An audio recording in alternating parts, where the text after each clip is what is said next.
Hello guys, कैसे हो आप सब। आशा करता हूँ बढ़िया होंगे। मैं भी बढ़िया हूँ। तो हम आपके लेकर आ चुके हैं मैराथन क्लास 8 के लिए। इसमें हम इतिहास के इम्पोर्टेंट क्वेश्चन दिखेंगे 1 से लगाकर 6 पार्ट तक। फिर जो भी पार्ट बचेंगे उसका मैं नेक्स्ट वीडियो में डाल दूँगा। तो पहला अध्याय हमारा कब, कैसे, कब और कहाँ के महत्वपूर्ण प्रश्न देखेंगे। तो भारत का प्रथम गवर्नर जनरल था कौन था? Warren Hasting. नेक्स्ट है भारत का अंतिम वारशाही था कौन था? Lord Mountbatten. रॉबर्ट क्लाइव ने भारत का नक्शा तैयार करने का काम किसे दिया? बताओ ना, अरे बोलो ना। जेम्स रेनेल। टाइम कम है, परिणाम ज़्यादा निकालना है, इसलिए मैं जल्दी बता रहा हूँ। भारतीय इतिहास का मुख्य स्रोत है सरकारी दस्तावेज, बिल्कुल सही है। समाचार पत्र रिपोर्ट, बिल्कुल सही है। यात्रियों का विवरण, बिल्कुल सही है। तो option number D is correct.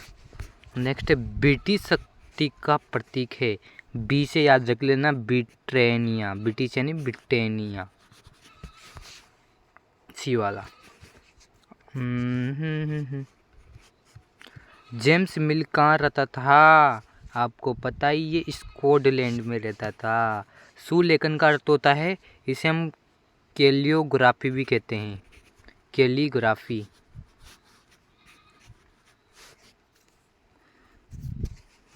है ना, जो चीज़ों को बहुत सुंदर ढंग से लिखता था। इम्पोर्टेंट आ सकता है। 1 नंबर में आ जाए, रेगिस्तान में आ जाए, आएगा जरूर ये प्रश्न। या इसको हम कुछ निशिबी भी कहते हैं, कुछ नवीसी, ऐसा भी आ जाए। तीनों का मतलब एक ही होता है। भारत में मुद्रण तकनीक का प्रसार हुआ, हमें पता ही है। ज़्यादा काम कब से हुए? 19वीं शताब्दी के मध्य तक। सामान्य ज्ञान तारीखों का पर्याय था। अब आपको पता ही, हम क्या पढ़ रहे हैं? इतिहास। क्योंकि जो पुरानी चीज़ों को, गड़े मुद्दों को निकालना, अगर आप इसमें अतीत लिख देते हो तो भी सही माना जाएगा। महत्वपूर्ण अभिलेखागार को सुरक्षित रखने के लिए थे, क्या थे? संग्रहालय।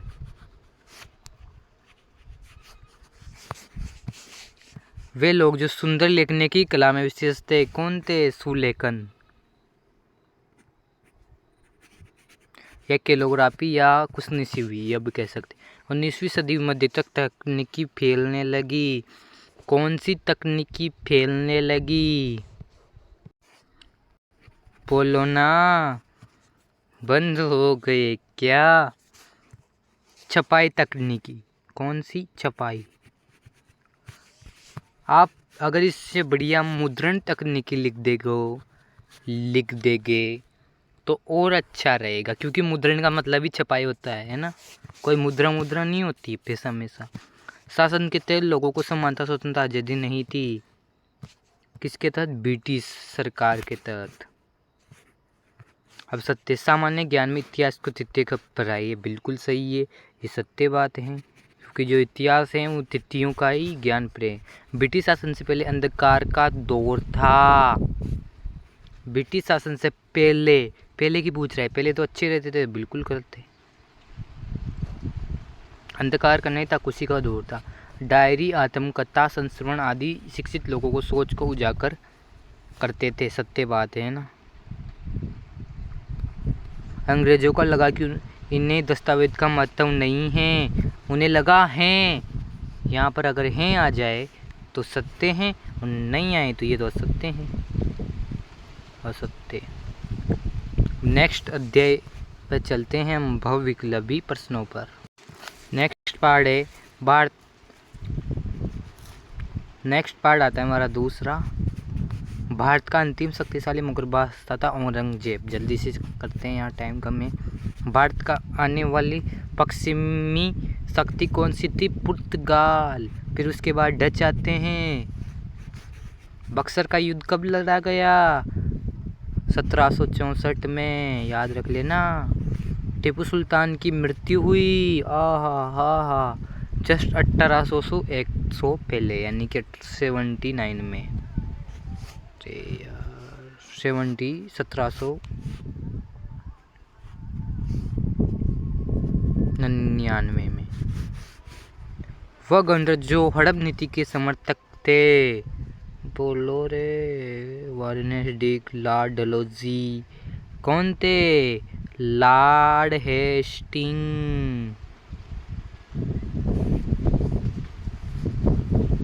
नेक्स्ट है हमारा प्रश्न। नेक्स्ट पर्सन है, नहीं, इसमें लॉर्ड हेस्टिंग नहीं आएगा, लॉर्ड डलहौजी आएगा। ओके, गलती हो गई थी। कंपनी ने किस राज्य में कुशासन को आरोप लगाकर उसे अपने नियंत्रण में ले लिया? अवध को लिया था। महाराणा रणजीत सिंह किसके राजा थे? पंजाब के। ओके, नेक्स्ट है, पहली अंग्रेजी फैक्ट्री किस नदी पर लगी? हुगली नदी पर लगी। हुगली नदी पर लगी। कमेंट करना कब लगी? कमेंट करना कब लगी? मैसूर का बाग किसे कहा जाता है? टीपू सुल्तान। शेर ए मैसूर के नाम से भी इसे जाता है। मृत्यु कब होती है? 1799 में। नेक्स्ट, भारतीय कानून के संकलन का अंग्रेजी में अनुवाद किसने किया? NB होहेड नाम है, अजीब गरीब है। 18वीं सदी के उत्तरार्ध तक राजनीति सीरीज पर एक नई शक्ति उभरी या भारत आए तो आप ब्रिटिश लिखेंगे। क्या लिखेंगे? ब्रिटिश, या ईस्ट इंडिया कंपनी लिख सकते हो। नवाब साहब सिराजुद्दौला का एक बड़ा कारण था मीर जाफर के नेतृत्व में सेनानी कभी युद्ध नहीं लड़ पाए। रॉबर्ट क्लाइव ने आत्महत्या कर ली। कब करी? बोलो ना, बोल भी दो ना, अरे बोलो ना। ठीक है, नेक्स्ट देखते हैं। 1849 में अंग्रेजों ने भी हासिल कर लिया। किसको अपने नियंत्रण में कर लिया? बोलो ना, ऊपर अवसद में भी आया था, पंजाब। भारतीय जिले में सर्वोच्च पद होता है कलेक्टर का। वारेन हेस्टिंग ने कहीं परिवर्तन किए? प्रशासनिक परिवर्तन। सत्य या सत्य, औरंगजेब के मुगल साम्राज्य की अंतिम शक्ति थी। बिल्कुल सही है। पुर्तगाल ने सबसे पहले यूरोप में भारत में अपनी उपस्थिति दर्ज कराई। बिल्कुल सही। बंगाल के नवाब सिराजुद्दौला ने कंपनी की कई रियायतें दी। ये गलत बात है भाई साहब। टीपू सुल्तान बंगाल का नवाब था। बिल्कुल सही है ना। नेक्स्ट, लॉर्ड हेस्टिंग के नेतृत्व में एक नीति शुरू की गई।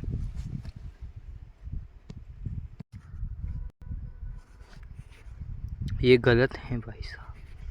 सॉरी, सत्य है, इसको गलत करो।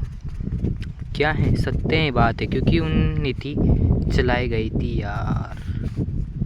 स्टैंड कंपनी एक ओपनिंग से, ये गलत है। ओके, नेक्स्ट आता है हमारा पार्ट देहात प्रश्न उत्तर संख्या 1। ईस्ट इंडिया कंपनी मुगल साम्राज्य और बंगाल की दीवान नियुक्त किया।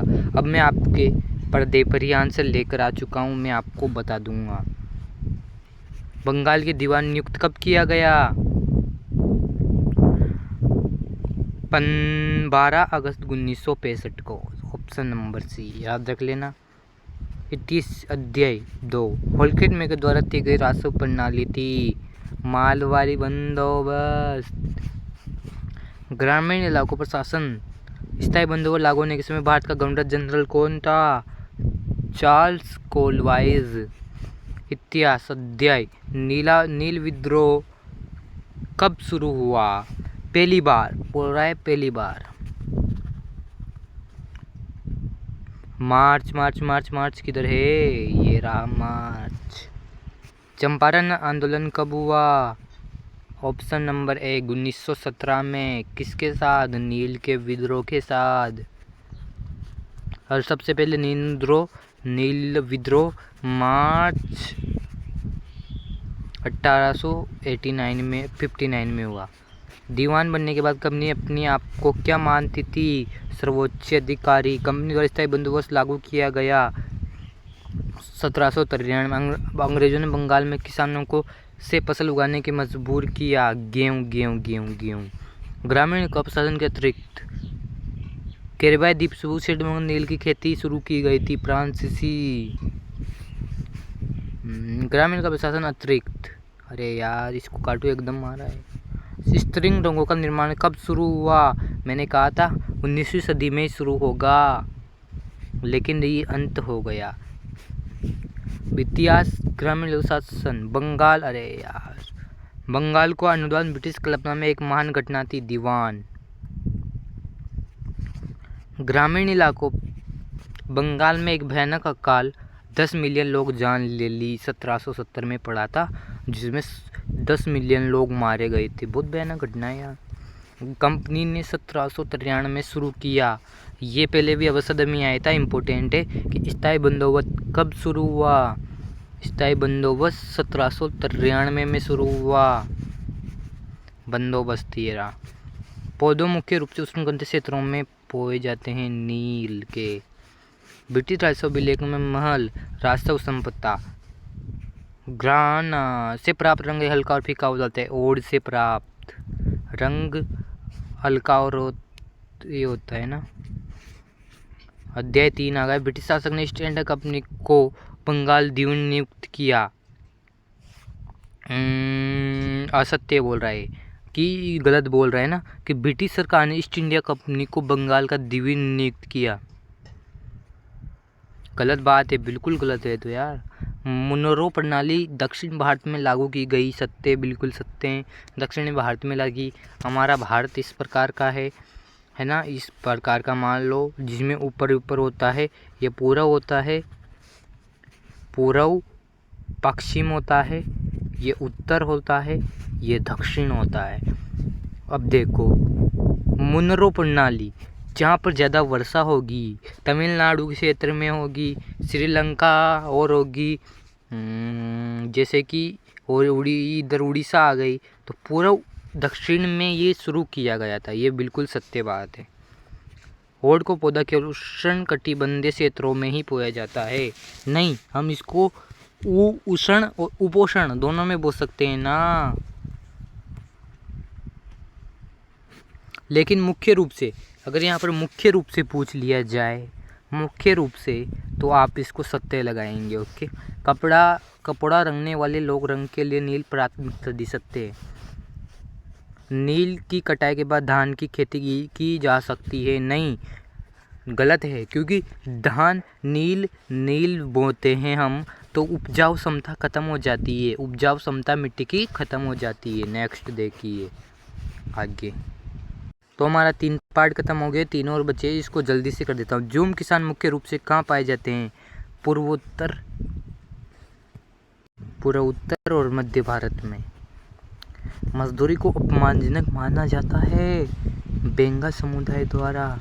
अरे बेरा होगा ना, ये तो बेरा, ये बेरे हैं तो कैसे सुनेंगे, इसलिए हमने बेंगा कहा है इनको। मध्य प्रदेश की स्थानांतरण क्रांति को किस नाम से जाना जाता है? बेबर या दहिया भी कह सकते हैं इसको। दहिया, बेबर या दहिया। तो ऑप्शन नंबर ब।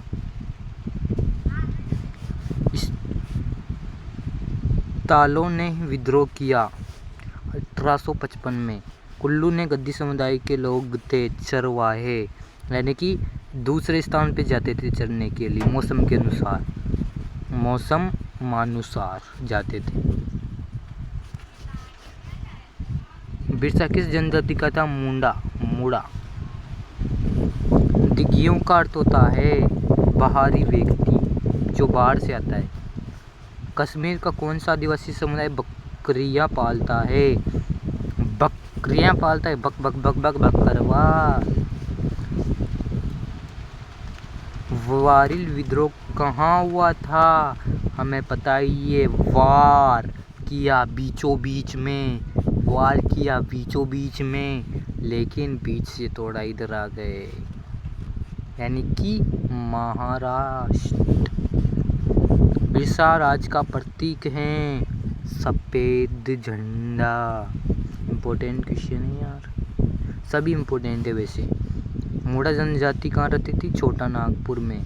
कमेंट करके बताना कौन से राज्य में आता है ये, कौन से राज्य में आता है। कश्मीर के लोग बकरियां पालते थे, बकरवाल में परिवर्तन जनजाति काफ़ी प्रभाव पड़ा वन कानून के तहत। बिरसा राज का प्रतीक है सफ़ेद झंडा, इम्पोर्टेंट है। भारत की उत्तम गुणवत्ता सभी आकर्षित करते थे, रेशम। 1900 में बिरसा की मृत्यु हुई, किससे हुई थी? हैजा से। ये बहुत मोस्ट इम्पोर्टेंट है कि जो बिरसा की मृत्यु किससे हुई थी। सत्य, भारत का जन्म प्रथम का जन्म स्थल परिवार में हुआ? नहीं, मूड़ा परिवार में हुआ था। यहाँ पर प्रश्न गलत छप गया। यहाँ पर आएगा बिरसा का जन्म मुंडा परिवार में नहीं हुआ, सॉरी संताल परिवार में हुआ। यहाँ पर मूड़ा आएगा, है ना, मूड़ा परिवार में हुआ, तो ये बिल्कुल गलत है। आदिवासी समूह जंगलों को अपने जीवन के लिए बहुत महत्वपूर्ण मानते थे, सही है। आंध्र प्रदेश लावादी लोग पशुपालक कह सकते हैं। अवध पर शाही संधि कब लागू हुई? ये वाली 1801। अंतिम मुगल सम्राट कौन थे? बहादुर शाह जफर। 18 में पहला विद्रोह कहाँ से शुरू हुआ? मेरठ, मारो मेरठ। लो भाई, बैरकपुर में ब्रिटिश अधिकार पर हमला करने वाला क्रांतिकार सैनिक था मंगल पांडे। कानपुर में विद्रोह का मुखिया था नाना साहब। मैं जल्दी इसलिए बता रहा हूँ क्योंकि यार टाइम कम में 6 पहाड़े। मध्य भारत के जंगलों में रहकर जो गुरिल्ला युद्ध जारी रखा तात्या टोपी ने। बिहार में विद्रोह सिपाहियों का समर्थन किसने किया? कुंवर सिंह ने। मैं बता। बहादुर शाह जफर की पत्नी का नाम था बेगम जनित महल। बहादुर शाह जफर की मृत्यु हुई रेंगून जेल में हुई थी। और कब तक उन्होंने जेल काटी? कमेंट करने बताना। और कब हुई इसकी मृत्यु, कब हुई? कमेंट करके बताना। मध्य प्रदेश के मंडला क्षेत्र में विद्रोह का नेतृत्व किसने किया? रानी अवंतीबाई लोधी। 18वीं सदी के मध्य से नवाबों राजाओं की शक्ति कम होती जाती सत्य। 1850 में अंग्रेजों ने कानून बनाया जिसके अनुसार ईसाई धर्म अपनाना कठिन था, ये बिल्कुल असत्य है। अंग्रेजों को लगे कारतूस के मुद्दे से पैदा हुआ उपद्रव शांत हो जाएगा, सत्य है। टाटा टोपी की हत्या कर दी, गलत। 1848 में नहीं की थी, है ना, हत्या नहीं की थी उनकी। अंग्रेजों के प्रति वफादार जमींदारों के पुरस्कार की घोषणा की, सत्य। यूरोपीय, अब नेक्स्ट पार्ट आता है। यूरोपीय व्यापार बारीक बने हुए कपड़ों को क्या कहते थे? मसलिन, इम्पोर्टेंट है। 18वीं स्टैंडर्ड कंपनी को ऑर्डर बुक में सूती और रेशम कपड़ों की कितने किस्म का उल्लेख किया गया था? 98 में, ये भी इम्पोर्टेंट। स्पिनिंग जेनी का आविष्कार किसने किया? बहुत इम्पोर्टेंट है, जॉन के ने। नाम अलग है, यहाँ पर गड़बड़ हो सकती है। इसमें रिचर्ड आर्कराइट आता है मेरे हिसाब से, जॉन के दे रखा है तो आप मान के चलो, डाउट है इसमें मेरे को, है ना। भारत में पहली कपास मिल स्थापित हुई 1854 में, इम्पोर्टेंट है। टिप्पू सुल्तान की तलवार किससे बनाई थी? उटीज स्टील से, इम्पोर्टेंट है। स्टीजको को इस्पात का 1912 में कब शुरू किया गया? किस कपड़े को किलको के नाम से जाना जाता है? इम्पोर्टेंट है, बहुत इम्पोर्टेंट क्वेश्चन है। सूती। भाप का इंजन का आविष्कार किसने किया? रिचर्ड आर्केट ने। उसमें जॉन के ही आएगा, है ना, उसमें जॉन के ही आएगा। मैं नाम बोलूं, नेक्स्ट है, उस वैज्ञानिक का नाम बताइए जिसे भारतीय उद्भिज गुणों को अध्ययन करने में 4 साल बिताए। Michael Faraday. टेस्को की स्थापना किस नदी पर हुई? सुबरेखा। 1986 में रिचर्ड आर्केट का आविष्कार किया भाप का इंजन। ये बहुत मोस्ट इम्पोर्टेंट क्वेश्चन है यार। बंगाल के बनाकर बनाए तांती। पहाड़ियों पर दुनिया का सबसे बेहतरीन स्कूल में से राजहरा। समुदाय लोगों लोहा बनाने में माहिर थे, एरियास। सूरत, अहमदाबाद और पटना में बुना जाता था पटोला। सूरत। यहाँ पर आपको अगर यहाँ पर सूरत को काट दे, पटोला दे दे। अरे यार ये क्या हुआ, पटोला दे दे तो अहमदाबाद दे दे खालिस्तान, है ना, ये भी इम्पोर्टेंट हो गए इसलिए। फारसी भाषा में गोदम को नाम से जाना जाता था, ओ रंग इम्पोर्टेंट नहीं है। ब्रिटेन ने बने कपड़ों के लंबे समय तक अपनी गुणवत्ता और बेहतर कार्य के लिए दुनिया में प्रसिद्ध थे। गलत भाई साहब। इंग्लैंड में सूती वस्त्र का उपयोग प्रतिबंध लगाने का बनाया गया। सत्य, बिल्कुल सत्य, बिल्कुल सत्य हैं। वहाँ पर मैंने नहीं सुना था इसलिए। मुद्रित कपड़ों के लिए बुनकरों को श्रृंगार के रूप में जाने वाला विशेष ब्लॉकर प्रिंटेड की आविष्कार होती थी। गलत है।